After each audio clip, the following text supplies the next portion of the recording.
Fabião, vamos lá. Quero começar contigo.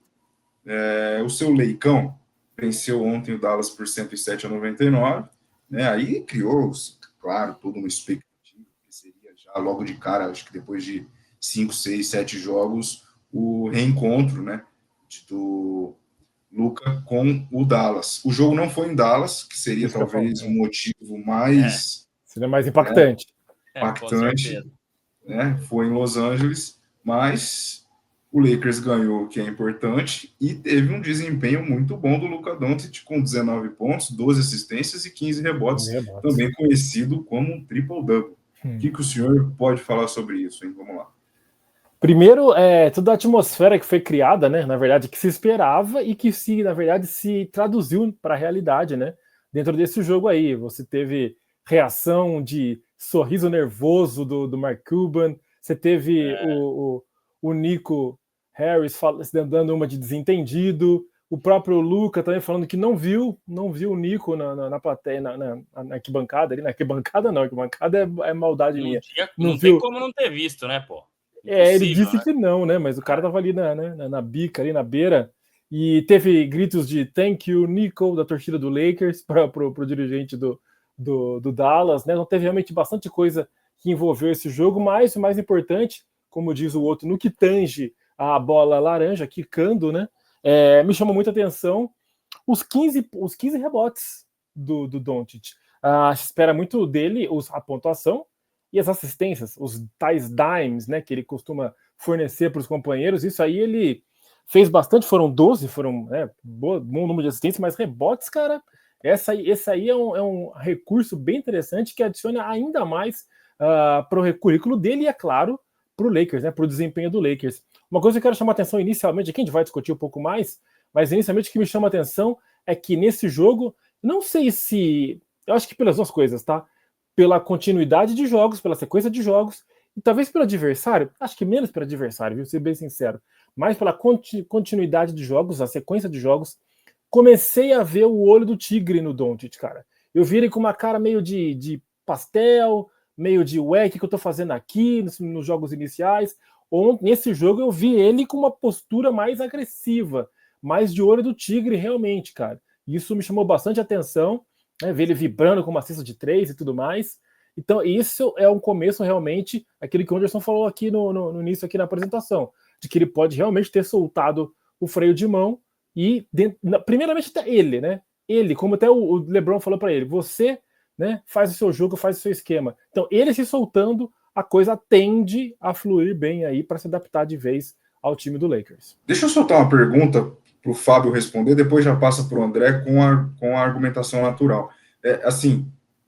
Não querendo diminuir, obviamente, mas você enxerga mesmo um crescimento jogo após jogo, ou por ser o antigo time, do jeito que foi a saída, ninguém esperando, pegando de surpresa, ele falou, então é hoje que vocês vão começar a falar bem de mim. Esse olhar que você falou dele, né, esse olhar diferente, essa gana diferente, também pode ter muito a ver com o adversário? Eu acabei montando aqui meu raciocínio, eu achei que primeiro podia ser por ele mesmo, sabe? Por ele estar se sentindo um pouco mais à vontade. Mas seria inocência da minha parte achar que esse fator Dallas não influenciou. Se fosse em Dallas, talvez ele ficasse um pouco mais contido, um pouco mais receoso, instintivamente até, né? Mas jogando em casa, contra o time, acho que esse fator deve ter feito diferença também, mas acho que as duas coisas andam juntas aí. Não sei, não consigo precisar exatamente. Me ajudem aí, cara, para saber se foi mais o adversário do que a sequência de jogos. Mas eu acho que elas estão caminhando mais ou menos juntas para fazer o Doncic jogar melhor, né? Boa. Vai, André, sua vez. Eu tô com o Fábio também, cara. Eu acho que tem um pouco de cada coisa, né? Claro que ontem, se fosse em Dallas, teria sido ainda mais impactante, né? Acho que o Luka jogaria ainda mais com sangue nos olhos, mas com o Nico Harrison lá, com tudo que aconteceu, né? Deu para ver que realmente ele jogou acima, né, do que ele poderia nesse estágio, né, de início aqui com os Los Angeles Lakers. O nosso amigo Cheira perguntando para você, Fabião, ó. Opa. Quero saber do torcedor raiz do Lakers, Fabião. Já podemos encomendar as Jersey 77? Ou tá cedo ainda? O André só compra do LeBron para ter certeza. E aí, dá para Cara, encomendar ou não, Fábio?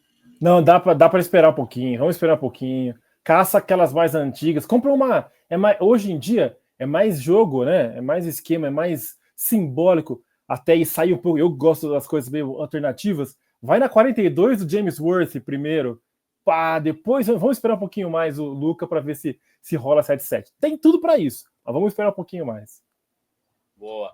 Então, Anderson, aproveitando, né, dando minha opinião aí também sobre, no geral, a atuação dele, né, e não somente na questão do hype aí, que acho que foi muito legal, o Fábio já trouxe bem aí, a marca Jordan, né, que é o patrocinador oficial dele, fez ali um comercial, né, trocando a placa, acho que era uma Lamborghini ali, né, trocando a placa do estado do Texas para o estado da Califórnia. Não sei se você chegou a ver esse comercial, Fábio. Não vi, foi cara. Bem bacana, assim, bem legal. Que da hora. Então, né, tudo que envolvia aí essa atuação dele, né, esse encontro dele com o Dallas Mavericks, depois, obviamente, tudo que aconteceu e da identificação que ele tinha com a franquia e com a torcida, né? Mas eu acho que ele tá se soltando aos poucos, né? Vem de encontro com o que vocês estavam dizendo aí, né? Eu acho que soma um pouco de cada coisa. O Lakers tá melhorando, né, na temporada cada vez mais. Teve ali um pequeno deslize antes do All-Star Game e tal, mas o time já se acertou de novo. No domingo, eu acho que ele jogou até melhor contra o Denver Nuggets, viu? Até melhor do que ontem, tá? Não conseguiu anotar um triplo-duplo, mas ele fez ali 30 e tantos pontos, né? 10 rebotes também, 7 assistências. E o Nuggets é um adversário muito mais difícil, né, do que o Mavericks. E jogando fora de casa, né, jogando em Denver, onde o Lakers, né, só estava perdendo nos últimos anos aí. Então ele vem se soltando cada vez mais. E ontem, cara, eu acho que ele estava um pouco de ansiedade também para querer resolver logo as coisas em alguns momentos. Natural. Né, natural, e ainda se adaptando ao time. Né? Eu acho que ele ainda está um pouco fora de ritmo. Isso não quer dizer forma também, mas eu vejo que ele está melhorando, mas até pela questão dos arremessos, né? Ontem foi 1 de 7 na bola de 3, se eu não estiver enganado, então ainda bem abaixo do que a gente pode ver, né? Cometeu alguns turnovers ali também, mas foi, né, além do triplo-duplo, ele ainda roubou 2 bolas, deu 2 tocos, né? Então uma atuação no geral muito interessante aí do Luka Doncic. Acho que aos pouquinhos ele vai se adaptando cada vez mais, mas ainda vejo aí um bom espaço para ele evoluir nesse time, né, e melhorar ali suas habilidades, né, sua parte física também. Então, acho que ontem foi um pouquinho mais na empolgação do que na habilidade e na força física, né, na explosão, enfim. E abrindo um pouco o debate mais para o jogo em si, falando mais das duas equipes, seria ainda mais chamativa a atenção se o Davis jogasse, né? Se ele tivesse em condições, porque ele sim voltaria para Los Angeles. Né? Então, esse desenho que a gente fez na cabeça de, mas se o jogo fosse em Dallas, como que seria a atitude do Luka? Mas a gente poderia ter, né, se tivesse tudo ok. Isso me lembrou por conta da mensagem do Iago aqui, ó, que ele falou que o Mavericks ontem teve a certeza que fez M. Aí eu lembrei disso na hora, porque seria o jogo das trocas, né? Mas um não estava em quadra e, sinceramente, não surpreendeu muita gente o motivo de não estar em quadra. Então, acho que chamaria muito atenção. Ele estava lá, viu, Anderson? Ele estava lá a paisana, né? Porque, obviamente, está machucado, ele estava lá. Estava lá, mas eu digo entrar em quadra, né? Para dar uma combatida ali. Sim.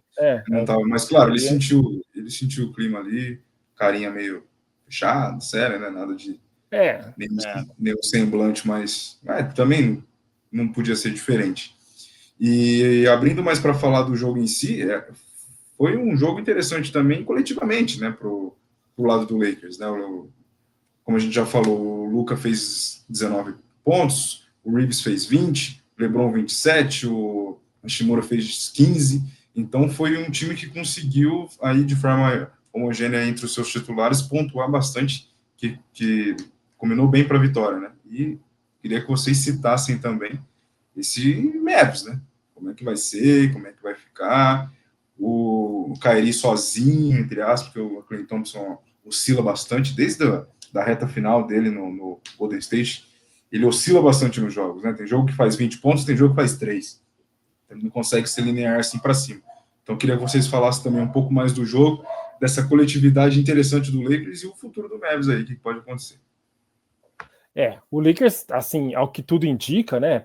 O André estava falando até agora há pouco aí sobre uma pequena oscilação, o que de certa forma é normal, salvo aí, né, as equipes que estão realmente muito bem.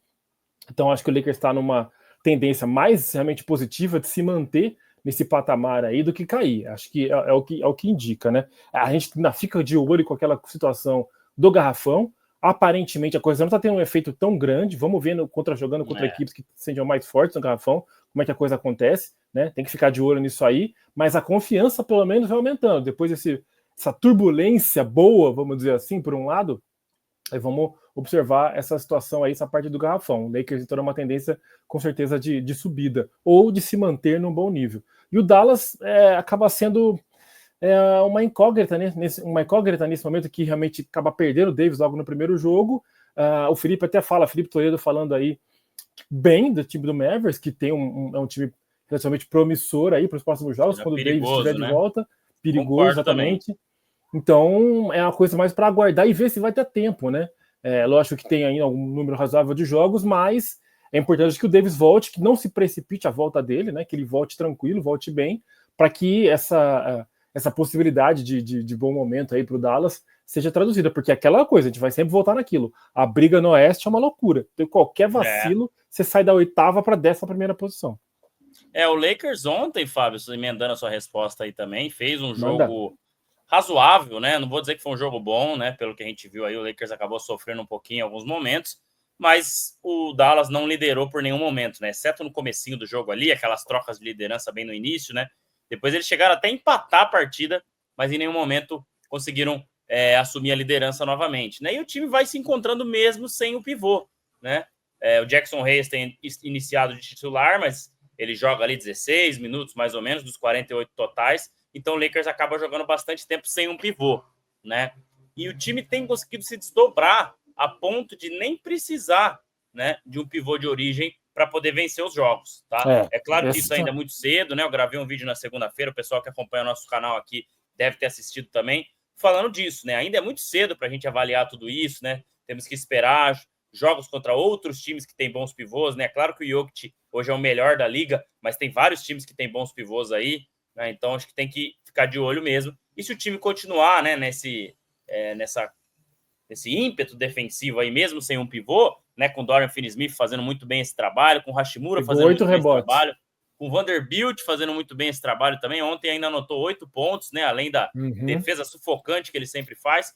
Eu acho que dá para dar um jogo bom, né, ter uma chance aí. Então, falando mais do lado do Lakers, né, o time está conseguindo sair, né, desse problema aí de não ter pivô muito bem, né? E ofensivamente não precisa nem falar, né, cara? O Luka Doncic se acertando, o LeBron, Austin Reeves está num ótimo momento também, então o time está conseguindo se encontrar bem. Tanto é que hoje o Lakers é o 4º colocado, impensável no início da temporada, né? Claro que tivemos aí as chegadas de Luka Doncic, né? As chegadas de Dorian Finney-Smith, saída de D'Angelo Russell, de Anthony Davis, mas se a gente olhasse para aquele elenco no começo da temporada, a gente falava ali de talvez o 6º lugar, mas mais brigando pela play-in ali. Exatamente. E o Dallas é isso, né? Antes de eu dar uma passadinha pela galera também que tá mandando mensagem aqui, eu acho que vai ter que ver, assim que o Anthony Davis voltar, esse entrosamento, né, do time com ele, que vai precisar ser um pouco mais rápido. Vão faltar ali talvez uns 20 jogos, né? Estão dizendo que ele deve voltar aí semana que vem ou na outra. Vão faltar uns 20 jogos para terminar a temporada. Eu acho que é um número razoável, mas ainda não tanto, né? E também vamos ver como ele volta. Mas é um time que eu tô um pouco com o Felipe Toledo aqui também, né? Levou uma chacoalhada do Golden State Warriors no domingo, não teve nem resposta, e ontem jogou bem, apesar da derrota, né? Conseguiu anular em alguns momentos ali o time do Lakers e tal. Então, ainda é um time muito inconstante, né? Esse que é o grande problema aí. Então, tô com o Felipe Toledo nesse comentário, né? Acho que é esse a questão do Dallas Mavericks, mas, obviamente, né? Um time que, além de ter Kyrie Irving, o Anthony Davis, né? Tem bons nomes, né? O Klay Thompson é um deles, né? Um ótimo nome. O PJ Washington é outro bom nome. Então, assim, o Derek Lively deve voltar em breve também para poder suprir aí a ausência. Excelente então, jogador. Eu vejo um time bem legal, bem encaixado, mas para isso precisa da volta aí de Anthony Davis, né? Para poder seguir. Anderson, lê as mensagens da galera, então. 25 pessoas com a gente. Muito obrigado, pessoal. Quem ainda não deixou o like, deixa o like aí pra gente, que nos ajuda demais o like, né? sempre para a gente continuar crescendo, enquanto o Anderson passa pelas mensagens aí.